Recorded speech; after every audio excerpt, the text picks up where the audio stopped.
Le soleil de l'après-midi a peint la mer Égée des tons dorés lorsque le chuchotement d'Aphrodite a coupé les eaux turquoises vers l'horizon. La brise de Salgada a caressé les visages des 8 femmes à bord, tous des amis de longue date, se sont réunis pour célébrer les 35 ans d'Hélénie Kaliga. Mais entre les rires et l'effroi de l'Assyrtique au froid, il y avait 2 paires d'yeux qui étaient recherchés avec une intensité que même le bleu infini du ciel grec ne pouvait éclipser. Clara, la peau brune brésilienne et les sourires faciles, ajustait le chapeau de paille alors qu'elle regardait Hélénie à travers le pont. L'hôtesse à haute voix aux cheveux noirs comme la nuit et les yeux verts qui semblaient garder les secrets du millénaire, riait de quelque chose qu'un ami a dit, mais son regard est toujours retourné à Clara, comme s'il était tiré par un fil invisible. C'était la 3e fois cet été qu'ils se voyaient, d'abord à Athènes, puis à Santorin, et maintenant là, sur le yacht loué pour l'occasion. Chaque réunion avait laissé une marque, une promesse incapable qui planait entre eux comme le parfum des buganvillies qui ornaient l'arc. « Vous êtes très calme, » murmura Hélénie, s'approchant de l'élégance de qui sait que chaque mouvement de votre mouvement est observé. Sa robe blanche, presque transparente sous le soleil, a emballé son corps comme une seconde peau, révélant les contours d'une femme qui ne craignait pas d'être désirée. « Ce n'est pas votre forme. » Clara a pris la tasse sur ses lèvres, plus pour gagner du temps que la soif. « Je pensais à quel point nous nous connaissons étrange si peu de temps et je me sens déjà, à la maison, a-t-il admis la voix basse, comme si un péché avouait. Comme si le monde entier s'adaptait à ce yacht tant que vous êtes ici. Hélénie n'a pas répondu avec des mots. Au lieu de cela, il a tendu la main et a brossé ses doigts de Clara, une touche si légère que cela pouvait être accidentel, si ce n'est pas la façon dont ses yeux regardaient, mettant le monde au défi d'interférer. La chanson qui provenait de Locuteur, une chose mélancolique d'Eleftheria Arvanitakit a même été choisie pour eux. Parfois, je pense que nous passons toute notre vie à chercher un endroit, une personne qui nous fait nous sentir complets, a déclaré enfin Hélénie. Et quand vous pensez, c'est comme si le temps s'arrêtait. Comme si tout avant cela n'était qu'une répétition. Clara sentit son cœur battre plus vite. Ce n'était pas la première fois qu'une femme la faisait sentir de cette façon, mais c'était la première fois qu'elle avait peur que ce sentiment puisse la détruire. Parce qu'Hélénie n'était pas seulement une passion d'été. C'était une tempête se formant à l'horizon, trop belle pour être ignorée, trop dangereuse pour être confrontée sans prudence. Et si cet endroit, cette personne, ne peut pas rester ? Demanda Clara, sa voix tremblant. Que se passe-t-il lorsque l'été est terminé ? Hélénie sourit, mais c'était un sourire triste, comme s'il connaissait déjà la réponse. Nous faisons donc l'éternité de l'éternité. La nuit est tombée sur la mer Égée comme un manteau de velours, et les étoiles sont apparues une par une, comme si elles avaient été commandées juste pour eux.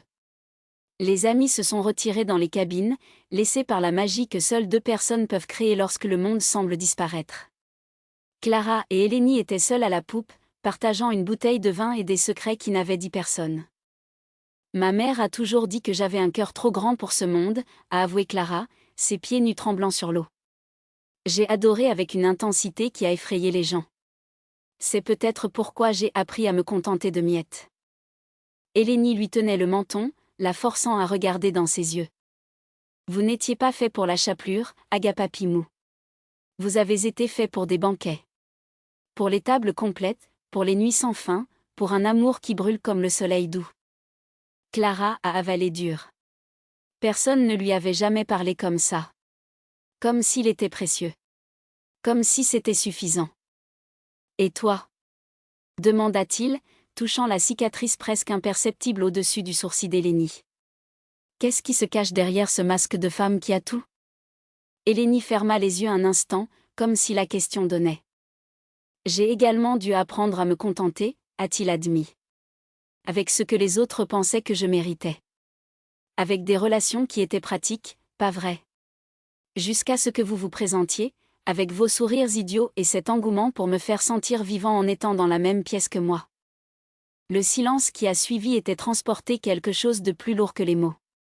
C'était la promesse d'un baiser, la menace d'un dé. Interrogé, le poids de 2 vies qui pourraient s'entrelacer ou se perdre pour toujours. Et maintenant ? Il chuchota Clara. Hélénie n'a pas répondu.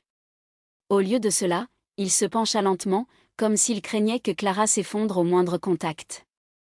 Lorsque ses lèvres se sont finalement rencontrées, c'était comme si la mer s'arrêtait de se cogner, comme si le vent ne soufflait pas. C'était un baiser qui portait des années de solitude, des désirs non mâchés, des rêves stockés dans des tiroirs poussiéreux. Mais le destin, comme toujours, avait d'autres plans. Le lendemain matin, le yacht a accosté à Mykonos et le monde réel a renversé à la porte. Elénie a reçu un appel. Père, un homme puissant et traditionnel, avait subi un accident vasculaire cérébral. Elle avait besoin de retourner immédiatement à Athènes. Clara, qui avait un vol prévu pour le Brésil en 2 jours, a vu ses plans s'effondrer comme des châteaux de sable. Je ne peux pas vous demander de rester, a déclaré Elénie en rangeant ses affaires avec des mains tremblantes. Pas maintenant. Pas comme ça. Je sais, a déclaré Clara, tenant ses larmes avec dents et des ongles. Mais promets une chose. Rien. Que ce n'est pas un adieu. Elénie l'a tiré dans un câlin si serré que Clara a senti qu'elle pouvait se casser. Jamais, murmura-t-il contre ses cheveux. C'est un « jusqu'à bientôt ». Parce que je ne te laisserai pas quitter ma vie, Claire. Pas cette fois. Les jours qui ont suivi étaient un flou des aéroports, des hôpitaux et des nuits en clair. Clara est retournée à Rio de Janeiro, mais son appartement à Copacabana avait l'air trop vide, ses cours de danse ont perdu leur plaisir, et même l'odeur de la mer, qu'avant qu'elle ne la calme, maintenant elle ne se souvenait que d'elle que ce qu'elle avait laissé. Jusqu'à 3 semaines plus tard, une lettre est arrivée. Ce n'était pas un email, ce n'était pas un message. C'était une vraie lettre, manuscrite sur du papier parfumé, avec un sceau grec dans l'enveloppe. Clara a reconnu les paroles d'Elénie avant même d'ouvrir. Mes amis m'ont dit que j'étais fou d'écrire une lettre au lieu d'appeler. Mais je voulais que vous ressentiez le poids de mes mots entre vos doigts, car le vôtre me manque. Mon père est meilleur. Les médecins disent qu'il récupérera, mais prendra du temps. Et cette fois, je veux passer avec vous. Pas ici, où chaque coin me rappelle les obligations qui me noient. Pas au Brésil, où vous avez une vie que je ne veux pas interrompre. Mais quelque part au milieu. Quelque part le nôtre seul. Venez me trouver à Paris. Dans le jardin du Luxembourg, près de la source Médicis, le 15 octobre, à 3 dans l'après-midi. Si vous ne pouvez pas venir, je comprendrai. Mais si vous venez, je jure que je en vaille la peine. De tout mon cœur. Elénie. Clara a tenu la lettre contre sa poitrine, sentant les larmes couler sans contrôle. Elle a regardé le calendrier. Il restait 20 jours. 20 jours pour ranger la vie. 20 jours pour décider si j'allais parier tout dans un amour qui pourrait être la plus belle chose ou la plus grande folie de votre vie. Le 15 octobre, l'automne parisien a peint les feuilles d'or et une fina garoa est tombée sur la ville. Clara est arrivée tôt dans le jardin, son cœur dans sa gorge. Et puis, entre la multitude de touristes et de couples, elle l'a vue. Elénie était là, un manteau beige et une écharpe rouge autour de son cou, tenant 2 tasses de chocolat chaud. Ses yeux trouvaient Clara, et le monde s'arrêta une fois de plus. Tu es venue, a déclaré Elénie, sa voix rauque d'émotion. Tu pensais que je ne viendrais pas? Dit Clara, riant entre les larmes. Elénie lui a tendu l'une des tasses, sans rien dire, l'a tirée dans un baiser qui a le goût du chocolat, de la pluie, des promesses finalement réalisées. J'ai loué un appartement, a avoué Elénie quand ils ont finalement rompu. Néhari né l'île Saint-Louis. Rien d'extravagant, mais il y a un balcon surplombant la Seine. Et une cuisine assez grande pour que nous apprenions à cuisiner ensemble, parce que, parmi nous, je suis terrible là-dedans. Clara rit, essuyant ses larmes avec son dos. Et que faisons-nous lorsque l'argent est terminé? Quand la vraie vie frappe à la porte? Elénie a tenu son visage avec les 2 mains, la forçant à la regarder dans ses yeux. Nous le découvrons. Ensemble. Parce que je ne veux plus de vie où je dois choisir entre ce qui est sûr et ce qui me rend heureux. Je te choisis, Clara. Toujours. Et donc, sous la pluie parisienne, entre les rires et les plans fous, ils ont commencé à écrire une histoire qui ne parlait pas d'un été, ni d'un yacht, ni d'un baiser volé au coucher du soleil. C'était environ 2 femmes qui contiennent. C'était en toute attente, ils avaient trouvé une maison les uns dans les autres. La pluie s'est finalement refroidie, laissant une odeur de terre humide et la luminosité des flaques d'eau reflétant les lumières de la ville. Clara et Eleni ont marché main dans les rues de Paris, sans raison, comme si le monde avait cessé de se retourner juste pour eux. Les plans qui semblaient autrefois distants, le yacht, la liberté, une vie sans cravate, gagnaient maintenant de vrais contours, comme si chaque étape s'approchait de cet avenir. « Pensez-vous que nous pouvons le faire ?» demanda Clara, serrant légèrement la main d'Eleni. « Achetez un bateau, apprenez à naviguer, en direct sans adresse fixe. Cela ressemble à un rêve d'adolescent. » Eleni s'est arrêtée devant une vitrine de la librairie, où une ancienne carte du monde a été exposée. Elle sourit, passant ses doigts à travers le verre froid. « Alors qu'est-ce que c'est ? Nous ne sommes pas adolescents depuis longtemps, Claire. Si nous ne courons pas après nos rêves maintenant, quand le sera-t-il ? Quand nous sommes vieux, assis sur un porche, regardant la mer et se demandant « et si ?» Clara se mordit la lèvre, ressentant le poids de ses mots. Elle savait bien cette peur, la peur de faire des erreurs, de l'échec, de se jeter dans l'inconnu et de découvrir qu'elle n'était pas assez forte. Mais en regardant Eleni, les yeux brillants de détermination, quelque chose en elle a commencé à céder. « Et si nous le regrettons ?» Il chuchota Théil, plus pour elle-même qu'à Eleni. « Ensuite, nous regrettons ensemble, » répondit Eleni, se tournant pour lui faire face. « Mais je doute que nous regretterons d'essayer. Ce qui me fait vraiment peur, c'est de rester immobile, de regarder la vie passer comme si nous ne méritons pas plus que des miettes. » Clara rit, un rire court et nerveux. « Tu as toujours su comment dire les bonnes choses, n'est-ce pas ? » « Il ne s'agit pas de dire les bonnes choses, » a corrigé Eleni, rapprochant Clara. « Il s'agit de dire la vérité. Et ma vérité, Clara, c'est que je ne veux pas vivre sans toi. Que ce soit sur un yacht, dans une maison, dans une tente sur la plage, cela n'a pas d'importance. Tant que nous sommes ensemble. » Le silence qui a suivi était rempli du bruit lointain d'un accordéon jouant dans une rue à proximité. Clara prit une profonde inspiration, sentant un café frais qui venait d'un café à côté. Elle imaginait se réveiller tous les jours comme ça, avec Eleni à ses côtés, sans horloge, sans bosse, sans la pression d'être qui ne l'était pas. « D'accord, » dit-il finalement, avec un sourire timide. « Nous faisons cela. Nous achetons le yacht. Nous apprenons à naviguer.